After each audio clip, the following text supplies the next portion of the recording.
bring my fam up the mentality. These niggas be faking the mentality. These niggas be hating the mentality. Alright, y'all, so it looks like we actually sparked a pretty big debate, and that's actually what I love to see. I love to see the debate, I love to see the conversation, man, and just do me a favor and kinda ignore the gameplay in the background. I know it's probably going to be the most toxic thing you have ever seen, but hey, I mean, it is what it is. But this is my experience. Like, let me give you all some backstory and some context to what you're watching in the background. So I stream over on Twitch. If you all don't know that, the link is down below. Make sure you go follow me on Twitch, because that's where I'll be streaming Mobile Legends from now on. But anyway, away from that shameless plug. But yeah, basically I bought the new hero. I wanted to use the new hero. My very first game using that guy, I was absolutely destroying. But the thing that I kept seeing is he's one of the worst heroes in Mobile Legends. Like, he's terrible. He's horrible. And people just kept underestimating him. And then you got those. I got paired with 3 mythic players. Basically, they are 3 mythical players, and they think that they run everything. They think that just because they're mythical players that makes them good, when in reality they're trash 99.9% of the times that I get teamed with mythical players, which I'm epic. This account is epic. I don't even get how I'm, like, literally, how can I stop playing Mobile Legends for 2 months, come back and get paired, being an epic, get paired with mythical players? A team, nonetheless, a 3-man team, nonetheless. So I was getting paired with mythical players. They were performing terribly, like all mythical players that I get paired with do, and like everyone. I'm not even just going to pick on the mythical players, but I expect more from you. If you're a mythical player, I definitely expect more from you, but let's not bully them. Anyway, the point is, I've been getting a lot of pushback when it comes to using the new hero Valir, and in game it seems like he's not very popular. It's a popular opinion that he's bad. Like, every time I tried to pick him, someone said, yo, don't test heroes in ranked. And then like this game right here, the game that you're going to be watching, I'm pretty sure someone said don't use him, don't test heroes in ranked mode.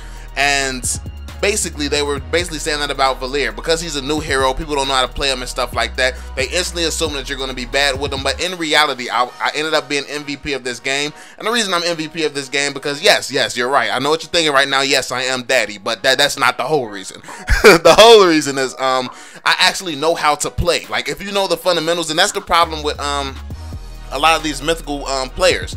I see so many egos coming from them, like, oh, when you get to the higher level, the basics is not what wins games. Yes, it is. At every single level, the basics is what wins games. In the NBA, a lot of the top players will tell you the fundamentals. Those who got the fundamentals and who has the basics down are the ones who are the most successful. It's like everything in life. If you know the basics and you have that knowledge, it's basically going to allow you to be successful no matter what you do. But anyway, that's why I was being so toxic here. I was already fed up. I was frustrated. So yeah, I was just basically trolling. I was trolling. I wasn't even trying to win. Like, that's literally what I was telling them. I'm not trying to win this game, nothing like that.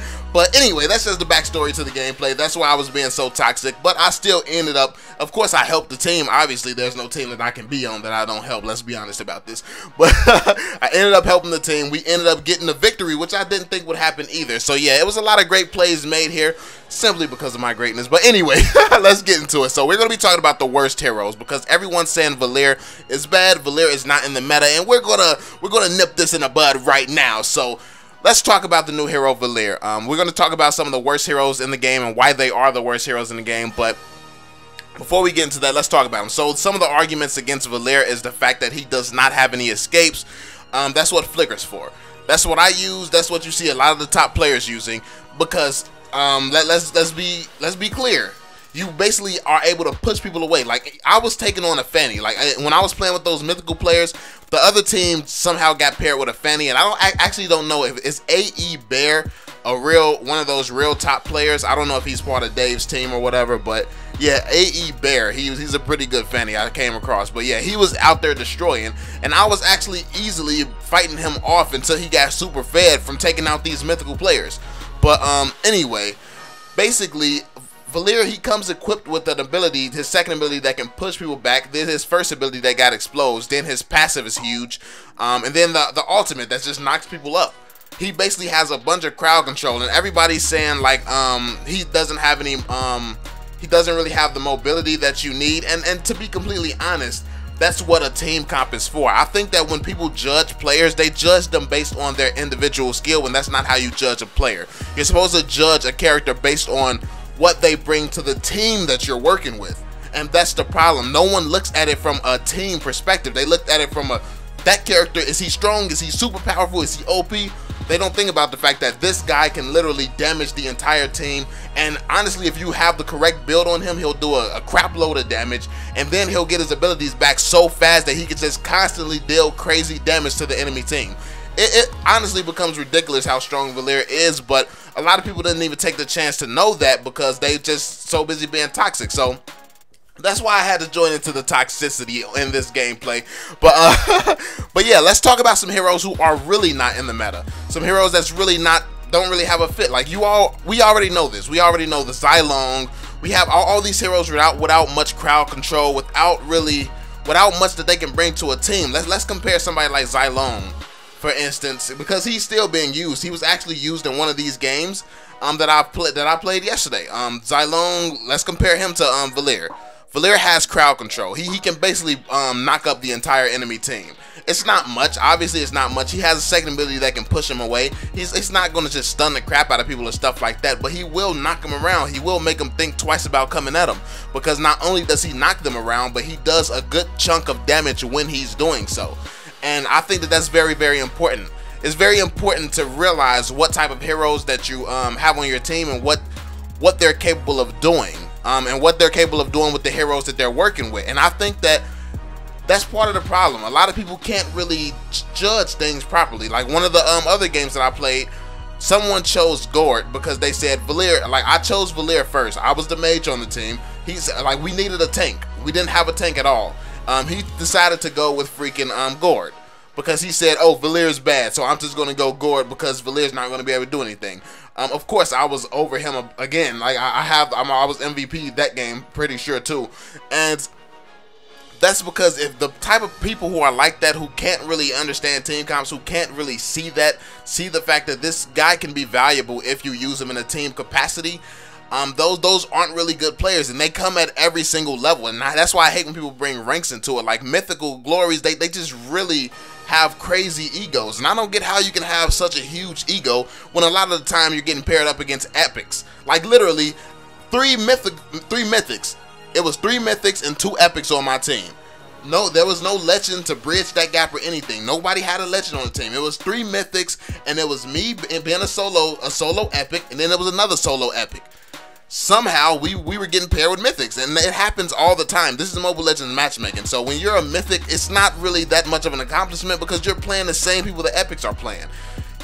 But anyway, man, basically comparing Valir to some of the heroes who are really useless, Zylong really does not bring much to a team fight. Yeah, he can pull a few people here or there, but if he gets stunned, it's over with. And he has to get in close to be effective. That's the difference between him and someone like Valir, who's actually in the mage meta, and mages are the most powerful and one of the most powerful groups in the game right now. So you got somebody who can stay far back, like, because you all have to take into consideration the fact that it's going to be very hard to get close to Valir because of his ultimate. If someone's getting ready to dive him, he hits that ultimate, that's going to instantly push them back, and that ultimate has some decent range on it. If they get past that ultimate, that second ability will also still push them back. He has all these abilities to kind of like jab at people. It's kind of like boxing. He can jab at people and keep people at bay. He can push people away, and I think that that's one of the things that people forget about when you're thinking about this hero. Another hero that I think is probably not one of the best in the meta right now is heroes like Layla, heroes like Mia, people without too much. Now those are heroes without mobility that aren't very good right now, and it's because you have assassins who will just take them out very quickly. You literally have an assassin that'll burst down any ADC. You have multiple assassins and mages that'll burst down ADC. So yeah, all the few ADC just aren't good right now. You have ADC like freaking Mia, like Layla, like who else without mobility? You have some of the ADC with mobility like Carrie, Bruno, Irithel. Those are really good ADCs at all times, but ADC, you can really go without having an ADC. It depends on how you all play though. Obviously, if you can't capitalize on having an early game team comp and you let the game go to late game and the other team has an ADC and you don't have an ADC, the other team is going to have the advantage because they have that constant damage. So when you have a team without an ADC, you definitely need to basically take over and solidify the win very early on, which a lot of people when you're solo you can't do. So I think that what comes with talking about who's the worst heroes, who's in the meta, who's the best heroes. When it comes to talking about all that, you have to understand things fully. You can't just take one aspect like, okay, so the pros don't use this hero, this doesn't work for the pros, so it doesn't work for everyone else.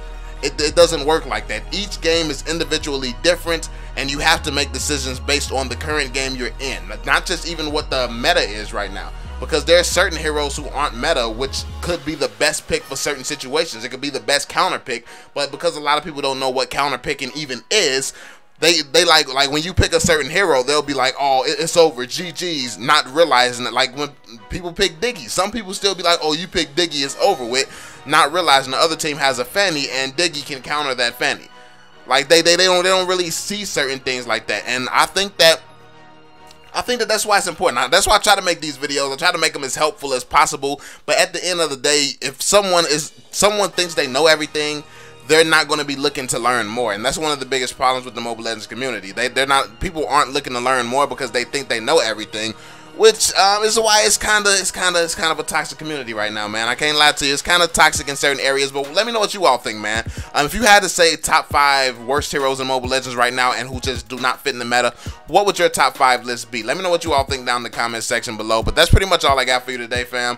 Hopefully you all enjoyed the video. Be sure to drop that thumbs up and subscribe to the channel. And yeah, I'm gonna catch y'all on the next one, family. Peace out, yo.